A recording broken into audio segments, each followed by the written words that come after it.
Wizards Dev from MTG, the place. We got decks, we got one a day, and one that everyone is super excited for, I know.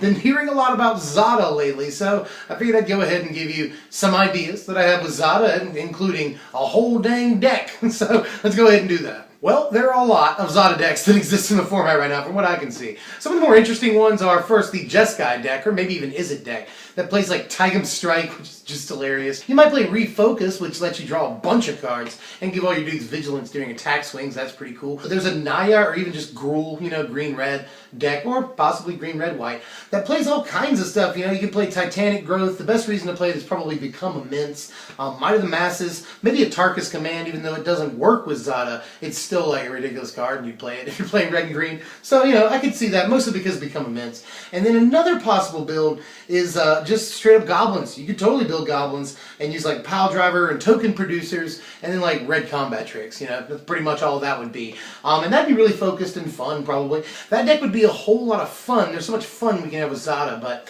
what can we do competitively with Zada? Which I'm not saying that the red-green Zada or even the Is It Zada aren't competitive decks, but like especially the Is It one just seems too like gimmicky, you know what I mean? But it's a very gimmicky card in the first place, Zada is. So let's go ahead and tell you what I have done. Well, instead of building around Zada like a lot of these decks do, and we're still sort of building around Zada, but let's just put him where he sort of naturally belongs, Red aggro deck. This one's going to put white as well. We're going to play Boros in this one. And just put him in, a combat-oriented prowess style deck. Now, before I move on, I do have to point out that prowess does not work the way that it would if it were really, really an awesome guy. In this deck, whenever we copy spells after we trigger Zada's ability, we're not actually casting the spells. So, if you have 9 guys in a Zada, you don't get 10 prowess triggers. You get 1 prowess trigger. That's interesting. That's important to remember. But that being said, I think that if we play prowess creatures in the deck, we still get a ton of value off of just casting the spell in the first place and then copying it a bunch of times. So even though we don't get extra prowess triggers, I think this is probably still the natural place for Zada. So I've probably babbled on enough. Let's go ahead and give you the deck. 16 creatures in this deck, all of them prowess except for Zada. We're playing 4 copies of Monastery Swift Spear. I think that's a no-brainer at the 1-drop slot for pretty much any deck that runs Zada. Like, even if I was playing Goblins, I might run this instead of Glory Chaser. And we've got 4 copies of Abbot of Carol Keep. And if you want to run a budget deck, I'm going to give you a couple of pointers on that as we go through. If you want to run a budget deck, probably play Mage Ring Bully. I could see that in this place. But Abbot of Carol Keep is like really, really good with Zada.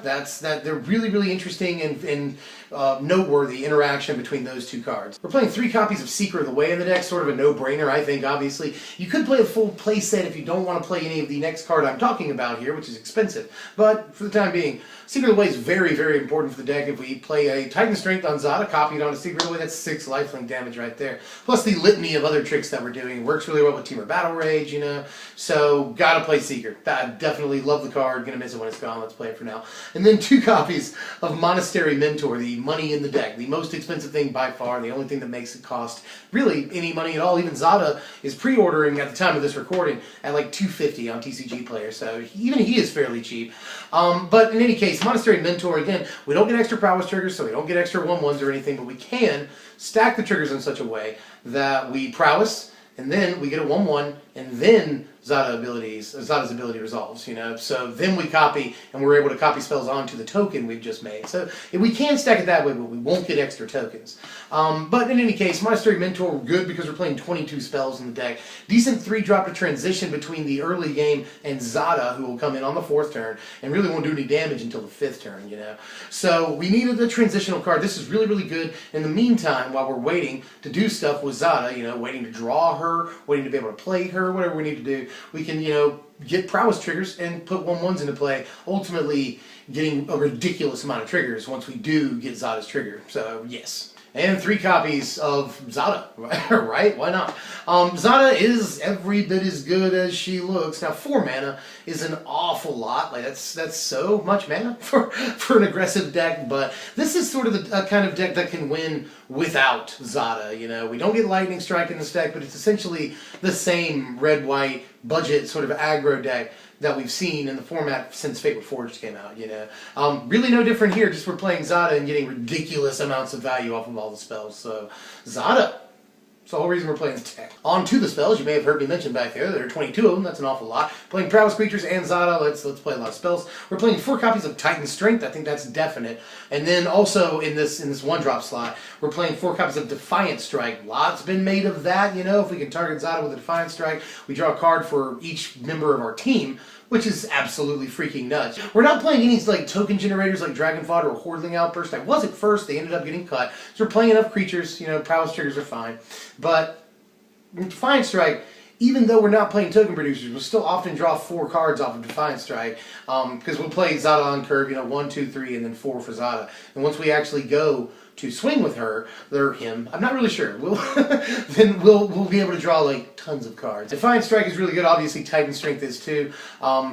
Being able to scry over and over is actually like way better than you think it is. And Titan Strength, obviously the +3 is crazy, especially when played in conjunction with a card like Temur Battle Rage, which we're playing a 3 of, and you could bump this up to a 4 too if you don't want to play Monastery Mentor. Temur Battle Rage, you just always want to see it, you constantly want to see it. Even if you don't have Zada out, it just makes things like Monastery Swift Spear and Seeker of the Way especially, like just absolutely bonkers. It's so crazy. And like Temur Battle Rage and a Titan Strength makes even, you know, a Monastery Mentor token seem ridiculous, you know? Temur Battle Rage can end the game in a hurry when a creature goes unblocked, and when you do it for your entire team, it's just...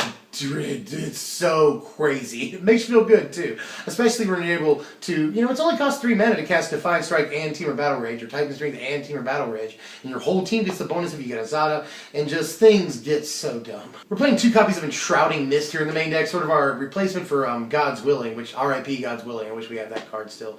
But again, you know, we're just not really that worried about protection from a color as much in this format. It's still a thing. It's still an important thing, protection is, but not as much with Hangerback Walker everywhere, and with maybe colorless creatures being a thing in the format. So, but I'm gonna miss the scry on God's Willing, you know. So, but in this case, we get a power boost, so that's good. You know, if we can cast it on our whole team, not only will they get a prowess bonus, they'll get the +1/+1 bonus. We won't have to worry about them dying in combat that turn. So, yeah, Enshrouding Mist has actually been pretty darn good. Just forget about the renown clause on it. Who cares? Like, all you want is to do the 2 things that are important. Now we're into the slightly weirder stuff. There's 3 copies of Sure Strike, which, if you watch the channel, you may have heard me refer to this as the new Lightning Strike. And I actually think that the word strike in the title is like a clue, like, play this like Lightning Strike. On an unblocked creature, this deals 3 extra damage to them. Against a blocked creature, this deals 3 first strike damage to them. So you're basically, you know, creatures under 3 toughness and under, you're able to just Lightning Strike for the win as long as you have a creature out. So I think the card functions a lot like Lightning Strike as long as you have a creature on the battlefield. That's... You know, I like that about it. And as a combat trick, it's really good, you know, and we can obviously Temur Battle Rage and this in the same turn. But even if we can't do that, then it allows like Monastery Swift Spear to take out a Siege Rhino. That's really good, just with 1 casting, you know? Just with 1 casting, Swift Spear can take out a Siege Rhino. That's actually super duper relevant and has come up in testing like 3 times. And I've only played like 4 games against Abzan. So, I mean, that's very, very important. Just really much better card than it looks like. You know, +3 power and first strike allows even a 1/1 to take out a 4/4. So that's just, that's absolutely crazy. And, you know, good to help just basically get 3 burn damage in when we need it, and a creature is unblocked. And again, most of our dudes prowess except for Zada, so, and when we play it on Zada, all of our dudes get +3/+0 in first strike. So just, I want to play 4 copies of Sure Strike. It is that good. The card is really good. 1 copy of Feat of Resistance in the deck. I think Feat of Resistance is important to play, but not as much as it normally would be. You know, there's colorless creatures in the format. Hangerback Walker is also a thing, but card is fine against other decks too. You know, there are decks that this works very well against, giving your entire team, you know, protection from a color, and protection from almost every removal spell in the format, and I'm not sure that we're playing the colorless removal spells in Standard. I'm not sold on that. Against, you know, Ruinous Path and Stasis Snare and stuff, we can give our dude protection, and that's totally awesome. Not to mention, again, entire team getting protection from a color, and a counter is just nuts. It's really good. And then to finish it off here, 2 copies of Wild Slash and 3 copies of Valorous Stance. I'm putting these up because they're both, you know, removal elements in the deck. Wild Slash is something that we can either cap off the game with and deal that last few damage, or you know, we can take out smaller dudes in the early game, which is really important for a deck like this, you know, because we can Wild Slash something, get something out of the way, and all of our dudes' prowess, you know. Wild Slash is good, and I would play more copies of it if I had the slots. And Valorous Stance is removal against the stuff that we're sort of bad against, Siege Rhino included, dragons, big Eldrazi and stuff. And aside from that, also can save our guys, Zada included, who is a lightning rod, and any of our other creatures, you know, Monastery Mentor, they're always trying to remove him. So Valorous Stance is good in those situations too. 22 lands in this deck here, which is just enough. You know, as an aggro player, I don't want to see too many lands, but we are trying to play a 4-drop. Good news, we're only playing 3 cards that cost 4 mana. Everything else is drastically less, except for Monastery Mentor. So we can get by on 22 lands. A lot of aggro decks play like 19, 20, so we'll be totally fine. I have not run into an issue yet so far, so that's good news. And we don't really have to play like crazy lands. Just play Battlefield Forge and some stuff. Now, you might play the common lands from Battle for Zendikar. I can see that. I just don't really want my lands to come into play tapped in a deck that, like, we have 2 curved creatures out on the board, so yeah. And here's the sideboard. Not really much of note, you know, we've got some protection on the sideboard, and then some extra removal. I mean, that's pretty much all we care about. And here are the power rankings. A final score of 61, which is pretty good for a competitive deck, you know. Not bad at all. It is pretty specialized, very, very hyperly aggressive, but still plays some defensive options, you know. I count Shore Strike as a defensive option, you know. We've got a lot of really good combat tricks in the deck, from, you know, Enshrouding Mist to Sure Strike, to Valorous Stance, you know, Temur Battle Rage. So we can go on defense very well while we wait for a Zada, or wait for a barrage of spells to copy onto Zada. Really, really love the deck. I really liked Boros Budget Aggro in this last format. Really, really fun, very easy deck to play, and just rips the face off of people if they get slow starts, you know.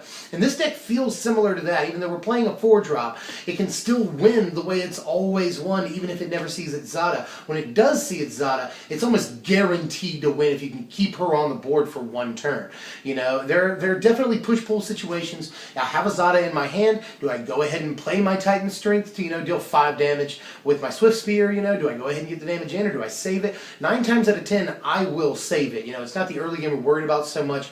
Sometimes with Seeker, the way you want to gain some life back and play a pump spell on him, but we've got plenty of combat tricks, plenty of pump spells and stuff in the deck, so don't feel too bad about burning 1 or 2 in the early game. You'll probably have at least 1 or 2 left for Zada, and by the time you've done some damage in the early game, it only really takes, you know, 1 trigger of Zada's ability, and especially if you can play 2 spells on Zada, it very often only takes 2 spells to just completely end the game. You know, especially if Temur Battle Rage is one of those spells. And something like Enshrouding Mist even works really, really well with Temur Battle Rage, because all of our dudes will get the +1/+1, all of our dudes will prowess, all of our dudes will get double strike, and it just gets so insane. And even if we can't win that turn, we'll often gain enough life with Seeker of the Way, you know, to where we can stay in the game for a long time. I mean, you can gain upwards of 10 life in 1 swing very easily, like not even sweating it with Seeker of the Way, you know.